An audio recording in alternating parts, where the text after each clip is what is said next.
Yo, what's up guys? Teacher Paul here, and today we are learning about Norse mythology. This was a coffee request, so if you want to request a video, click over here or go over to buy me a coffee. Link is in the pinned comments. Today's video comes from Kari. Kari says, Yggdrasil is in Norse mythology an ash tree that stands in the middle of the world. The tree is always green and its branches extend all over the world. The name Yggdrasil comes from the Norse Ygg, the fearsome one, and Drasil is horse or a gallows in the sense of Odin's gallows. Okay, thank you so much, Kari, for introducing me to this video. This is from the channel Mysteries of Mythology, and we're going to check it out. If you want to check out this video or send it to someone else without my reaction, link is in the pinned, it's in the description. There we go. When the roots of Yggdrasil tremble, it will signify the unfolding of events that would shape the cosmos. But what is Yggdrasil? How are the 9 realms connected to it? And what mysteries lie within the realms that weave around this colossal world tree? Welcome to the Mysteries of Mythology, Yggdrasil and the 9 realms. Our journey through Norse mythology begins at the heart of the cosmos with Yggdrasil, the world tree. This immense ash tree isn't just a majestic figure in Norse legends, it's the very axis upon which the 9 realms pivot, symbolizing life, death, growth, and connection. Its name... So, I didn't even know there were 9 realms in Norse mythology, but I'm sure we're gonna learn that soon. I see that there are some animals that represent the realms. Is that it? Guys, I have no idea about Norse mythology. It's something that I'm like looking into now.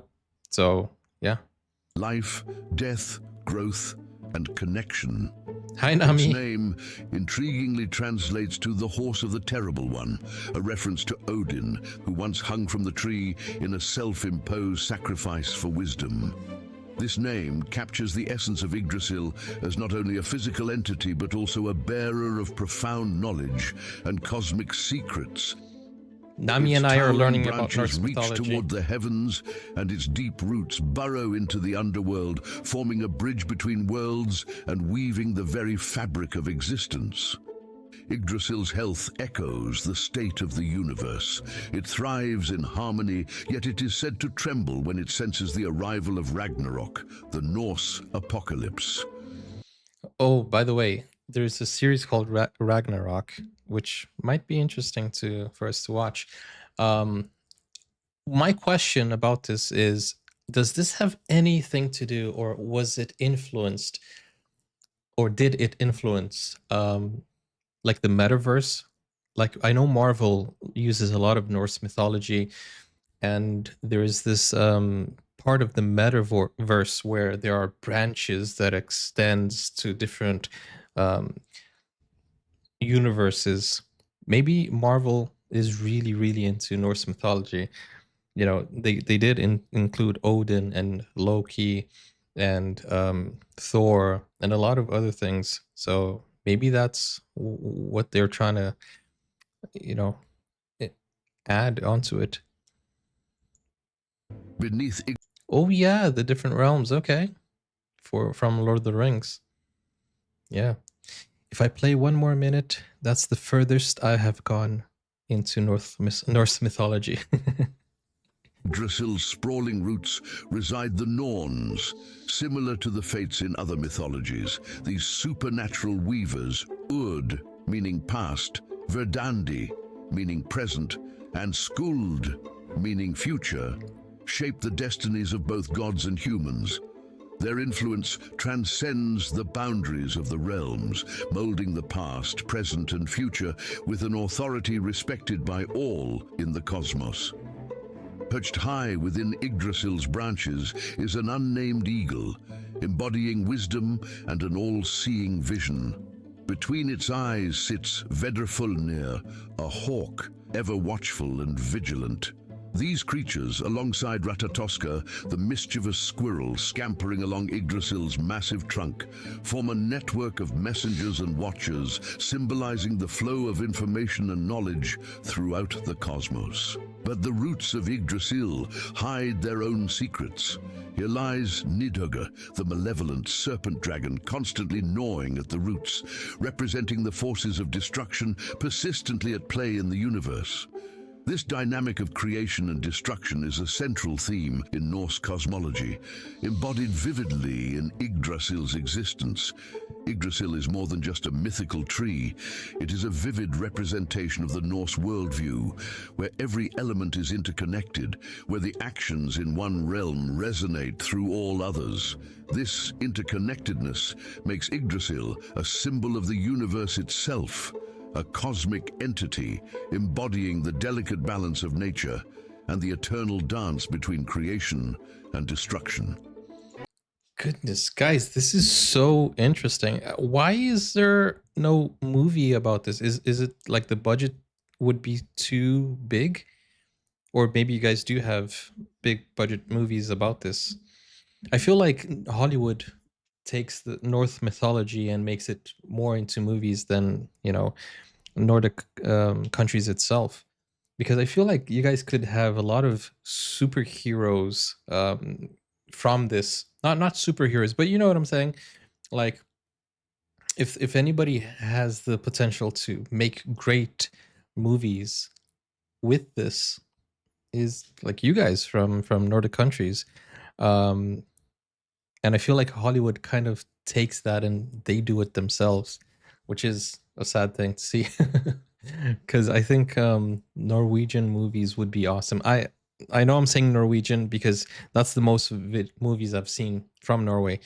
But any country from, or if you come together as a Nordic region to do a mega film, that would be so epic with wide distribution worldwide. Asgard. Asgard, perched high above the other realms, is a beacon of divinity and power in Norse mythology. This celestial fortress, resplendent and majestic, symbolizes the pinnacle of divine wisdom and governance. Home to the Aesir gods, Asgard is a realm that transcends the mortal world, Wow. embodying order and civilization in stark contrast to the wild realms beyond. The skyline of Asgard is marked by grandiose palaces, including the renowned Valhalla and Valhalla. Valaskjalf. Valhalla, Odin's majestic hall, is more than just a residence for the All-Father. It's a monument to honor and valor. Here, warriors fallen in battle, chosen by the Valkyries, await the eventual battle of Ragnarok, reflecting the Norse ideal of a heroic afterlife. This song is normally Inhabiting used this in realm space are gods movies. known not just for their might, but also for their wisdom and protective nature. Odin, the enigmatic All-Father, quests ceaselessly for knowledge. His wife, Frigg, possesses the power of prophecy.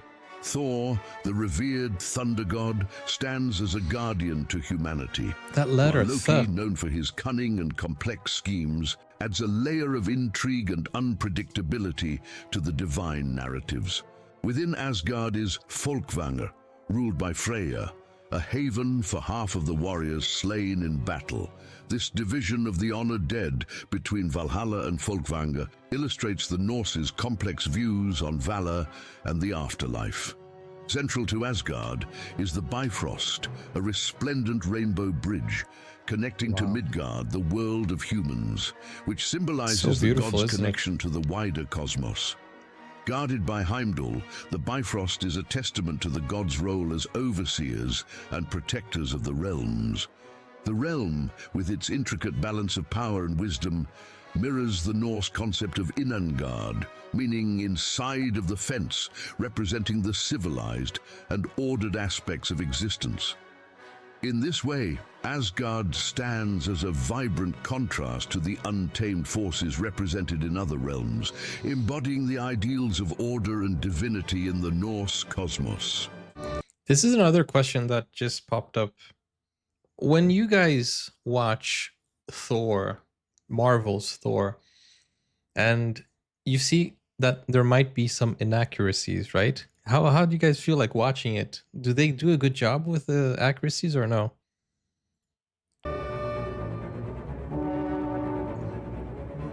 Vanaheim, Vanaheim. often shrouded in the mists of mystery in Norse mythology, is the realm of the Vanir gods.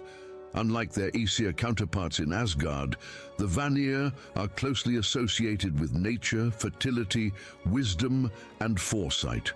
Vanaheim is envisioned as a land abundant in natural beauty, where the cycles of growth and the rhythms of the natural world are deeply revered.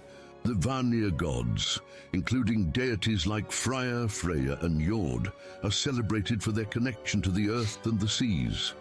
Vanaheim itself is thought to be a realm of lush landscapes, where fields are eternally fruitful and forests teem with life. This realm is not just... Wait, but what's on the, like, in the clouds over there in the sky? Over there, right on top of there. Those looks like airplane markings. Interesting. And guys, honestly, this kind of looks like Norway, like, you know, when they say beautiful nature, it's just like we're looking at Norway. Eternally fruitful and forests teem with life. This realm is not just a physical space, but a manifestation of the Vanir's values and their harmonious relationship with the natural world. The relationship between the Vanir and the Aesir is a tale of conflict and reconciliation. Initially at odds, leading to a war between these divine families, they eventually found peace. The truce was sealed with the exchange of hostages, symbolizing a union that brought balance to the cosmos. This narrative underscores the Norse understanding of harmony and coexistence between different aspects of existence. In Norse culture, the Vanir's significance extends beyond their role as gods of fertility and prosperity. They embody the wisdom of nature, the understanding of the unseen forces, and the cycles of life and death. Okay, another question. How do you guys know all of this? Like, where do you get the knowledge from? Like in other, you know, religions, or like there's the Bible, there's the Quran. Where do you get all of the knowledge? Like, where did it come from? Like, do you know what I'm saying? Do you know what I'm asking? Alfheim, the luminous realm of the Light Elves, is a world of ethereal beauty and mystique in Norse mythology, often described as radiant and... No, I know. I'm talking about before school. Like, not you yourself. I'm talking about history, like historians and in the past. There's something called the sagas. Like where did the schools and the books get that information, that knowledge from initially? Like, what is the source? Sagas and runes. more splendid than the sun. Okay. Mystique in Norse mythology, often described as And where were they radiant and more found? splendid than the sun, Alfheim is inhabited by the Light Elves, beings revered for their elegance, grace, and otherworldly beauty. The Light Elves are said to dwell in magnificent abodes, surrounded by lush forests and sparkling waters. In the Norse elves, cosmos, Lord the of the Light Rings. Elves play a subtle yet significant role. While they are less involved in the direct affairs of gods and humans, their influence is felt as an underlying current of inspiration, creativity, and the nurturing of life. The Light Elves remind us of the importance of balance, the appreciation of beauty, and the nurturing of the spiritual and aesthetic aspects of life. So beautiful. Jotunheim, often translated The as trolls? the realm of giants, stands as a stark contrast to the orderly world of the Aesir and the serene beauty of The Alfheim. giants. It is a land of raw, untamed nature and formidable power, inhabited by the Jötnar, who are often portrayed as adversaries to the gods of Asgard. Jötnar are often depicted as having immense strength and size, but they are not all giants in the sense of being enormous. Some may appear human-sized or take on various shapes. They are closely associated with natural forces and elements, particularly those that are wild, untamed, and chaotic, such as mountains, storms, and the sea. This association positions them as embodiments of the raw and untamed aspects of the world. It is a place of ancient power, where the elements themselves seem to defy the order imposed by the Aesir gods. Norse mythology is filled with tales of interactions between the Aesir gods and the Jötnar. These stories often involve battles and challenges, but also exchanges of wisdom and even intermarriages, highlighting the intertwined fates and complex relationships between these two groups. For instance, Loki, a central figure in many Norse myths, is himself of Jötun heritage. The Jötnar are often seen as embodying the forces of chaos and destruction, in contrast to the order and civilization represented by the Aesir gods. Yet they also represent a type of primal wisdom and are closely linked to the natural and elemental forces that predate the gods. Dang. Another question. These images, are they AI generated, or is there an artist or someone who draws them? Like, where does it come from? Does anybody know? Midgard. Midgard, the realm of humans, is a pivotal world in Norse mythology, serving as the grounding point in the cosmic drama of I want to gods watch and Lord of the Rings giants. again now. Midgard, meaning middle enclosure, is situated at the center of the Norse cosmos, directly beneath Asgard, the realm of the gods. It represents the world as known to humans, encompassing our earthly experiences and existence. The Norse viewed Midgard as a fortress surrounded by a great impassable ocean. In this ocean lurks Jörmungandr, the immense serpent, an offspring of Loki, who encircles the realm, biting its own tail. This serpent, part of the an offspring of Loki? How? Who encircles the realm, biting it. The immense serpent, an offspring of Loki, who encircles the realm, biting its own tail. This serpent, part of the greater narrative of Ragnarok, symbolizes the dangers lurking beyond the known world and the cyclical nature of time and destiny in Norse belief. Midgard, though separate from the divine realm of Asgard, is closely linked to it. The Bifrost, the Rainbow Bridge, serves as the connection between Asgard and Midgard, symbolizing the gods' oversight and involvement in the world of humans. This connection underscores the interdependence of the realms and the gods' role as protectors of humanity. Midgard is the stage for many interactions between gods and humans.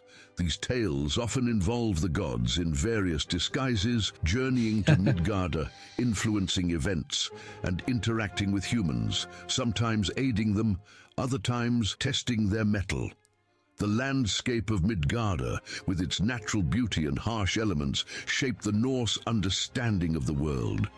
They saw nature as both a provider and a destroyer, a sentiment echoed in their myths and legends. The rugged landscapes and the unpredictable seas were seen as manifestations of the natural forces that both challenged and sustained life. Wow.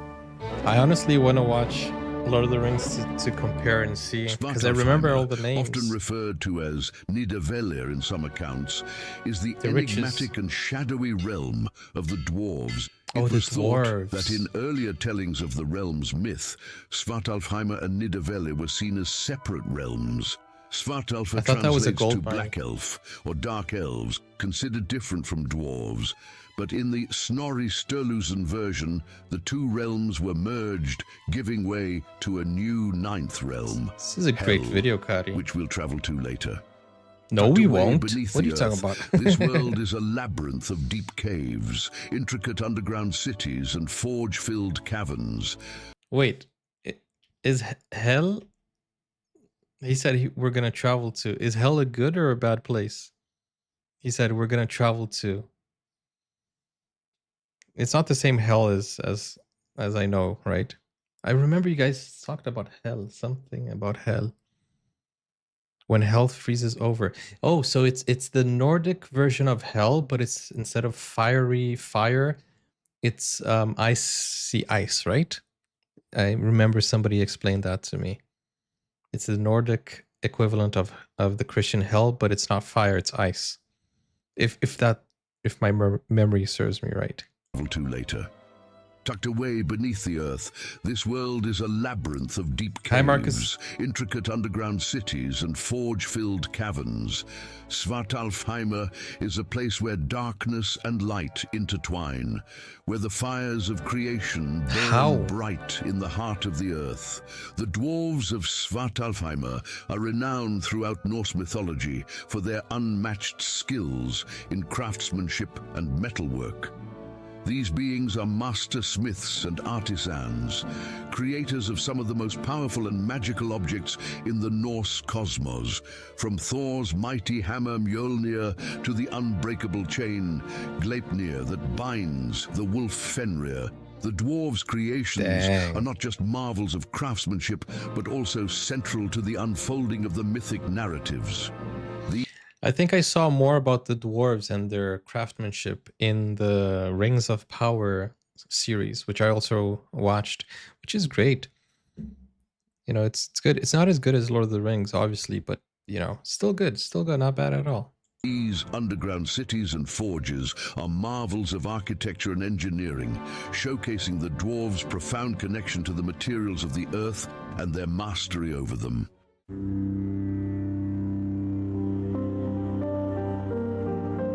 Muspelheimr is the realm of fire and the home to fire giants and demons. This primordial world is envisioned as a land ablaze, where heat and flame reign with unbridled intensity. The ruler of Muspelheimr is the fearsome fire giant Surtur. He's a pivotal figure in Norse mythology, especially in the events of Ragnarok, where he's prophesied to wield a flaming sword and lead his fiery kin in the final battle against the gods, ultimately engulfing the world. Isn't this supposed to be Sauron in Lord of the Rings? I know that Tolkien had a lot of inspiration from Norse mythology. I think he envisioned, you know, this like Sauron to be this. This is absolutely incredible that Tolkien actually used a lot of Norse mythology. Intensity. The ruler of Muspelheimr is the fearsome fire giant Surtur. He's a pivotal figure in Norse mythology, especially in the events of Ragnarok, where he's prophesied to wield a flaming sword and lead his fiery kin in the final battle against the gods, ultimately engulfing the world in flames. Surtur's role in the myths highlights the dual nature of fire as a destructive force, but also as a catalyst for renewal and change. In Norse culture, fire is seen as a fundamental element of life. It is essential for warmth, for cooking, and for protection. Muspelheimr, therefore, is not just a realm of danger and destruction, but also a symbol of the life-sustaining aspects of fire. So cool. Niflheimr, often described as the realm of ice and mist, is one of the oldest and most elemental realms in Norse cosmology. This ancient land represents the primordial force of frost, embodying a world where cold reigns supreme, shaping both the landscape and the mythology of the Norse. Niflheimr is a world of extremes, its landscape sculpted by the relentless force of frost, offering a haunting yet stark beauty. In the grand narrative of Norse mythology, Niflheimr holds a place of critical importance. It is believed that in the beginning, it was the icy mists of Niflheimr meeting the fiery blasts of Muspelheimr in the Great Void, Ginnungagap, that gave birth to the universe. This elemental clash set the stage for the creation of all realms, including the emergence of Ymir, the first giant from the melting ice. Ymir, isn't that a name also in Attack on Titan? Attack on Titan, there's an Ymir, isn't there? If you guys watched it. Now that I'm looking into this, a lot of things are clicking. Like, wait, what? A lot of things have Norse mythology. Yeah, that's so interesting. Niflheimer's presence is more than just geographical. It contributes to the overarching balance of the cosmos. The realm's chilling mists and deep frosts serve as a constant reminder of the natural cycles of creation and destruction, the ebb and flow that governs all life. In Norse culture, Niflheimer symbolizes the raw power of nature in its most unyielding form. It serves as a powerful symbol of the resilience needed to endure life's more challenging facets, as well as the deep serenity and clarity discovered in the embrace of the cold and the calm. The ninth, Helheimer. Helheimer, often simply called Hel, is the somber and stark realm of the dead in Norse mythology. It is the final destination for those who did not die a heroic or notable death. Final destination. Unlike the glorious halls of Valhall or the serene fields of Folkvanga, where warriors and chosen ones reside, Helheimer offers a more subdued and reflective afterlife. Governed by Hel, the daughter of Loki, often portrayed as a stern but just ruler, oversees this realm. In Norse mythology, the concept of the afterlife is complex and multifaceted. Helheimer reminds us that not all deaths are marked by glory, and that even a non-heroic death has its place in the cosmic order. It is a realm that challenges the Norse valorization of heroic death in battle, offering a more inclusive view of the afterlife. The journey to Helheimer is a solemn one.